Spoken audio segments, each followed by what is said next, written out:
It's our second week as Liveaboards. Grant's hiding under the covers. You don't want to get to work? I do. I'm just a little chilly. I got up and made you coffee, though. That's true. Thank you. Dogs. Yeah, so our chores on the boat are a little bit different than when we used to live on shore. For instance, first thing I do nowadays is let the dogs out, and then a couple minutes later I go and wash down the deck because I can smell the dog urine from in the V-berth. Yeah, so that's something new. We don't really know how to combat that yet because we're just busy working on other things, but yeah, so the deck is something that we did not take into consideration with 2 dogs living on a boat, is the actual smell of the pee, how strong it is.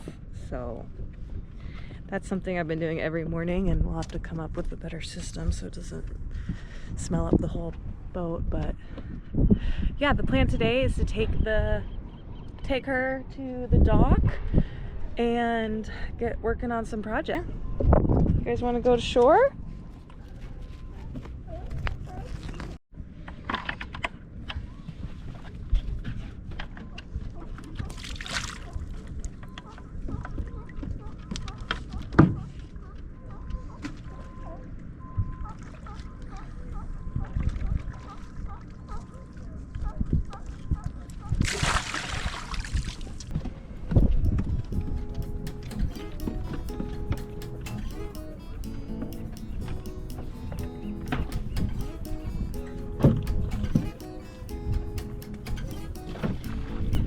Yeah, so chores have changed a bit since becoming full-time Liveaboards.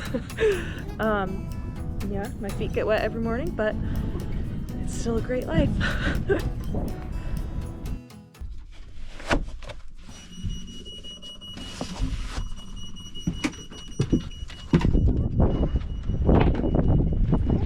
Okay, just like that, ready to kick off the ball. Oh, cool. Thanks, hon, for getting us ready. Usually that's my job, but all sorts of cross training on the boat, which is new for Grant and I.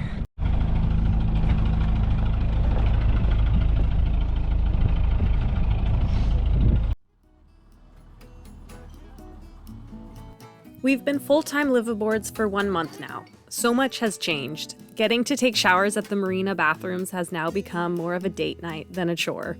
The amount of time it takes to make dinner and put away dry dishes or groceries has doubled. So the relaxing on the couch after a long workday is that much sweeter. Even though our lifestyle has shifted, the boat weirdly feels like home. The dogs start wrestling after a cooped up day on the boat, just as they did at the house.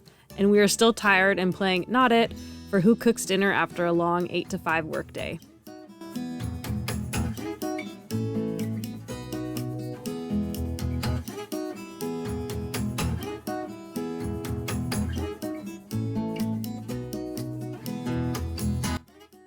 Grant's been focused on the major systems of the boat, perfecting our plumbing by replacing all the hoses and venting the tanks like he's doing here, and even installing the primitive sight gauge that I showed in last week's episode, which has been a game changer for us.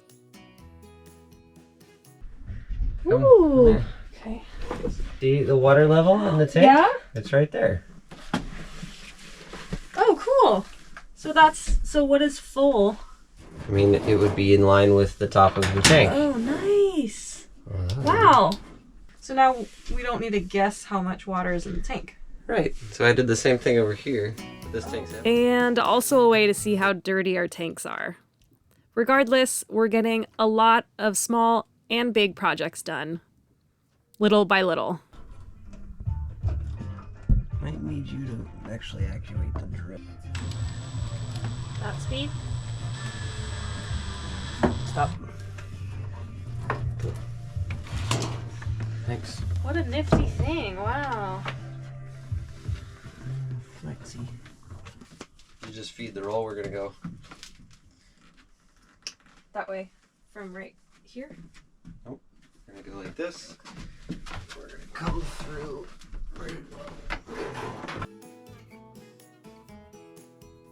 We just ran some plumbing to connect so that if the front tank gets a little more full than the vent, then it doesn't go into the second vent of the rear tank and kind of disrupt that, because the two tanks aren't at the same exact level.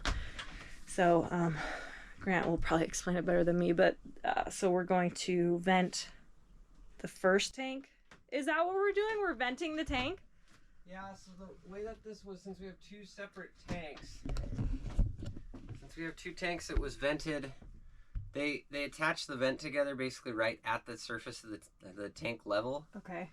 And so I'm hoping this helps alleviate our tank fill, like at the dock, because what was happening is the vent's too small for our intake size, so we always deal with, the air can't escape as fast as we can get water in, so then it'll want to back up in the fill side and then water will overflow. Yeah. So I'm hoping it'll kind of alleviate it by having the two tanks vented separately and they just tie together right at the fitting. We only ever fill one tank at a time, but I'm hoping that if one tank is overfilled, it doesn't go up into the vent, which then would be clogging up the vent for the other tank. Yeah. Okay. We'll see if it... Yeah. And that's what we got going on this morning.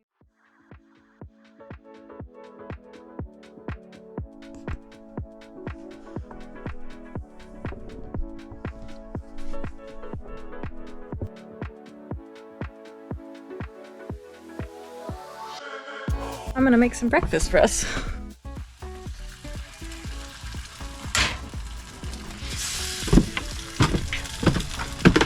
The benefit of having friends that have family members with chickens is that we get the eggs. And fresh farm eggs are my favorite. But I do love a little lemon with my avocado toast. And I think I threw out a lemon today, which is a bummer.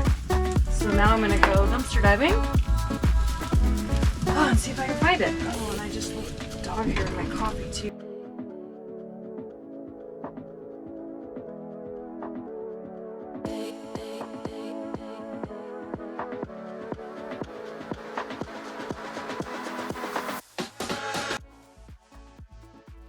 While Grant was up on deck inspecting the furler setup, I took on smaller projects. We needed to create a housing for the outdoor shower hose.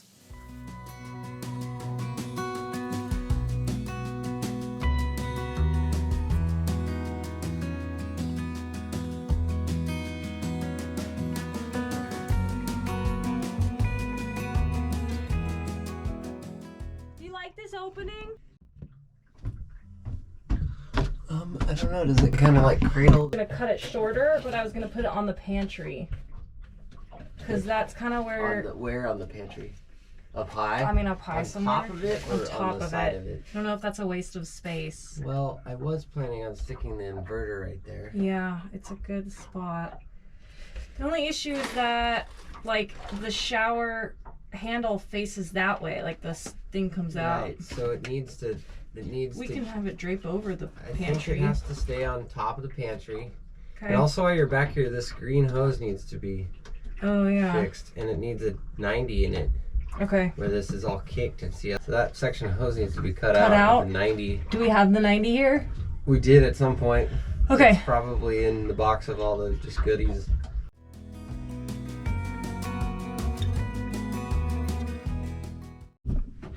So before I make the housing for the outdoor shower hose, there is this. Is this the bilge pump or what is this? That's the manual bilge pump that's got a lever in the cockpit. Oh, okay. The manual bilge pump hose is not connected because it is like failing right there at the corner. So I just took apart the entire boat to find this one piece, and now I'm going to replace that with a 90. So that I can have room to do the housing once this is set in. And Grant, I think, just got the water going. One side of it. No heat guns. We've had to use boiling water. Got soap on my hands, so now I can't. I probably won't be able to get a good grip. Do you want me to try? I have above average grip strength. I do. Physical therapist told me.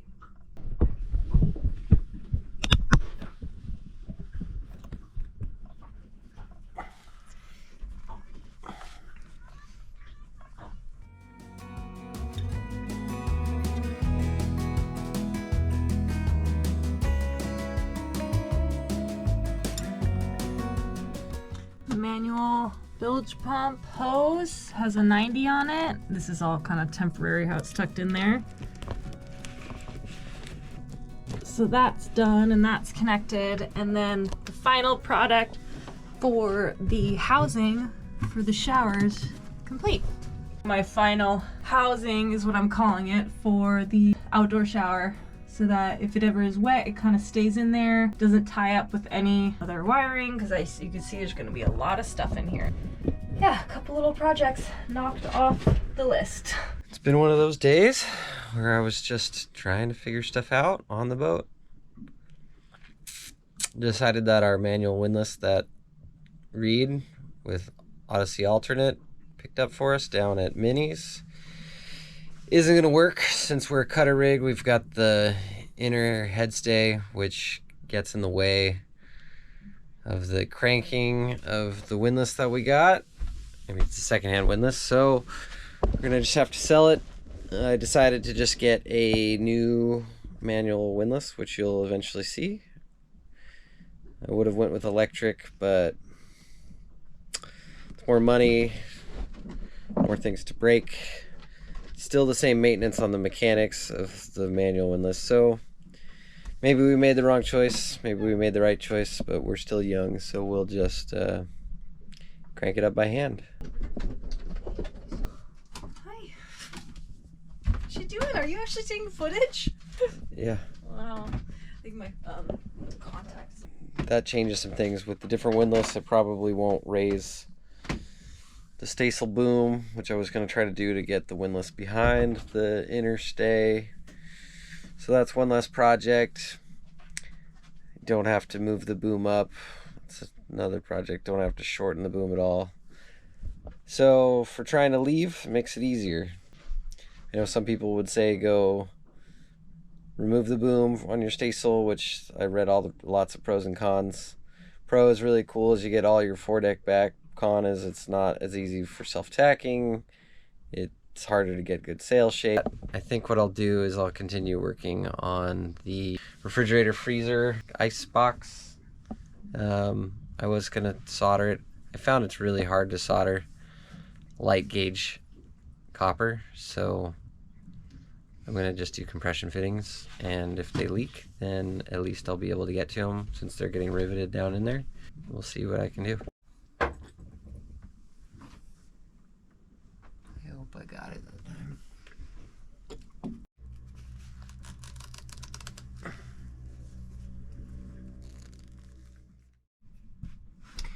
Grant was nice enough to wire me a 12 volt iPhone charger back here, which has been really nice, but now I'm going to mount it so we can have it in a permanent spot instead of just dangling.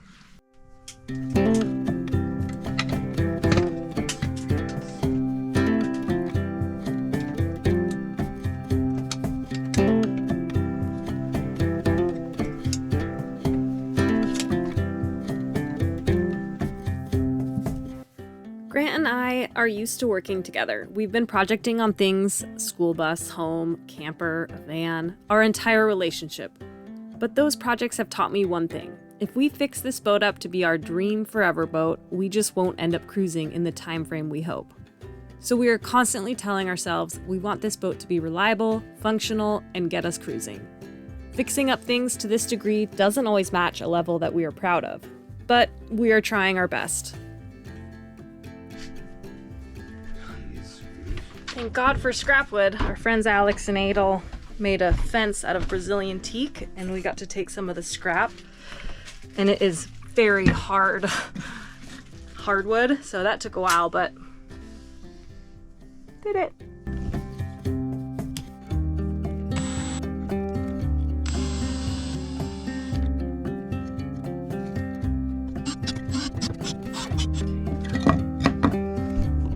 I will never take for granted buying cover plates again.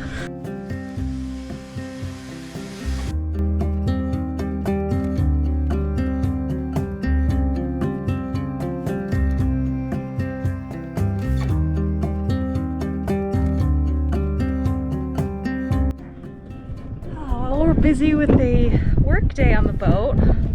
Let's take a look at Ash's life. goodness. And here is our nice outlet cover plate for our 12-volt iPhone charger.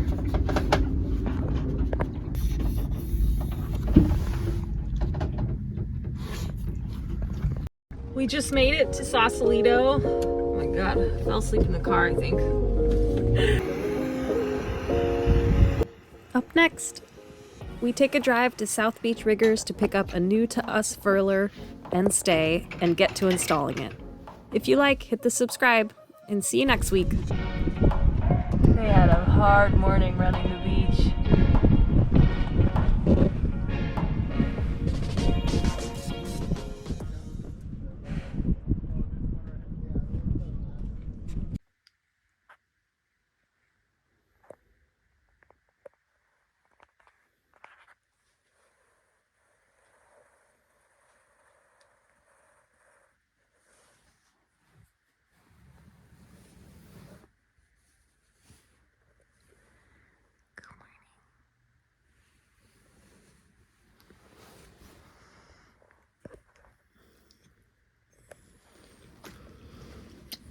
Good morning.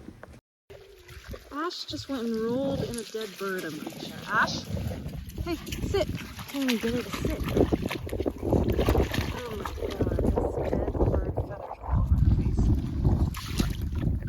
Jesus. It's weird, but I think Ash is the more salty dog. Okay, now we're all nice and clean. No more dead bird feathers on the boat.